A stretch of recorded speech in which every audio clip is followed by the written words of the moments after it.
90s কিডের জন্য খুবই ভালো একটা বিষয় যে 90s অনেক সুন্দর, সবার অভিনয় সুন্দর।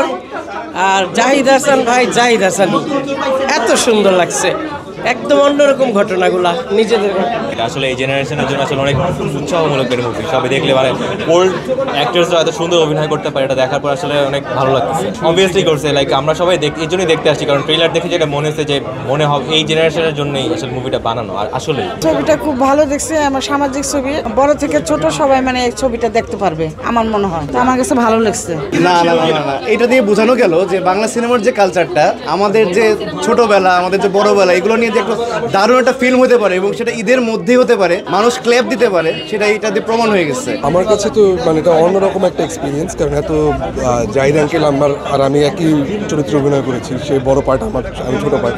আমি স্ক্রিনে বসে থেকে দেখতে দেখতে আমার আসলে মিল আছে এবং নিজের কাছে খুব ভালো লাগলো সেটা। আর এছাড়া আমাদের সবার অ্যাক্টিং সব কিছু মিলে এবং মানে পরিবার নিয়ে দেখা, এবং আমি মানুষের রিয়াকশান দেখছিলাম হলের মধ্যে, সেটা যখন তারা প্রত্যেকটা জোকে হাসছে, তারা যখন ড্রামাটিক সিনে তারা ইনভলভ হয়ে তারা ইমোশনাল হয়ে যাচ্ছে, এটা আসলে দেখাটা একটা সারিয়াল একটা বিষয় এবং দর্শকের ভালোবাসাই আসলে এই এক্সপিরিয়েন্সটাকে একটা অন্যরকম একটা এক্সপিরিয়েন্স। আমাদের 3 ভূতকে সবাই খুব ভালোবেসেছে, সেটা সবচেয়ে বড় ব্যাপার। এবং এক ভূত আজকে বসার সুযোগ পেয়েছিল, টিকিট পেয়েছিল, কিন্তু বাকি 2 ভূত আমরা বসার জায়গা পাইনি। পুরো টিম, একজন মানে একজন অডিয়েন্স, সে জয়াকে আর ভাবিকে একটু বসার জায়গা দিচ্ছে, কিন্তু বাকি সবাই আমরা নিচে ফ্লোরে বসেছিলাম। কিছুক্ষণ আগে 20 বছর পরে একটা বৃদ্ধ আসছে আপনার সিনেমা দেখার জন্য, আমার সেই রিভিউটা আছে আমার কাছে। আপনারা বলছেন চঞ্চল দা, জয়া আছেন, সবার অভিনয় অনেক সুন্দর হয়েছে। 20 বছর পরে হলে আসছে, থ্যাংক ইউ এর জন্য কি বলার আছে আপু আপনাদের? কৃতজ্ঞতা।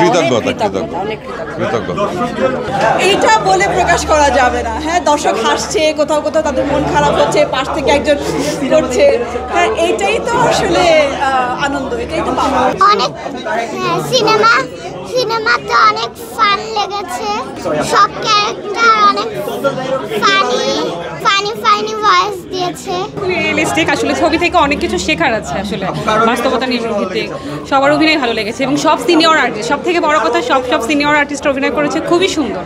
ইয়াং জাহাঙ্গীরের অ্যাক্টিংটা খুব ভালো লাগছে, আমি আমার নামটা জানি না, সরি, বাট হ্যাঁ ইয়াং জাহাঙ্গীর যে ক্যারেক্টারটা যিনি করেছেন, জাহিদ হাসান, চঞ্চল, খুবই ভালো লাগছে। ফ্যান্টাস্টিক। জাহিদ হাসান, হ্যাঁ সরি, সিনেমা কি হিট করবে? অলরেডি ইটস হিট, খুবই ভালো লাগছে। Thank you. ভাইয়া কেমন লাগছে? ক্যামেরা লাগছে খুবই ভালো। আপু কেমন লাগছে? ভাইয়া কেমন লাগছে? ভাইয়া কার অভিনয় সবচেয়ে বেশি ভালো লাগছে? কার অভিনয় সবচেয়ে বেশি ভালো লাগছে? বলে যেতেন কেমন লাগছে? উচ্চবের এক্সপেরিয়েন্স জানতে চাই। জাহিদ ভাই এক্সপেরিয়েন্স কেমন লাগছে? ভালো লাগছে। সামাজিক ছবি, ফ্যামিলি নিয়ে দেখার মতো। আচ্ছা, ফ্যামিলি নিয়ে দেখার মতন ছবি। কার অভিনয় সবচেয়ে বেশি ভালো লাগছে? সবাই তো পাক্কা অভিনেতা, পর থেকে যার মতন ভালো করছে। না, সবাই ভালো অভিনয় করছে। নতুন কি দেখছেন? নতুনের ভিতরে কি, নতুন আগের একটা মানে 90 থেকে শুরু করছে, বর্তমানে না শেষ করছে। সব মিলে ভাই কেমন ছিল? কেমন লাগছে? ভালো লাগলো, খুবই ভালো লাগলো। কার অভিনয় সবচেয়ে বেশি ভালো লেগেছে? জাহিদ ভাই রক্স আফটার লং টাইম, মানে দারুণ লাগলো সবাইকে। আর সবাই খুবই পরিচিত মুখ, আর সবার সাথে কাজ করা হয়েছে।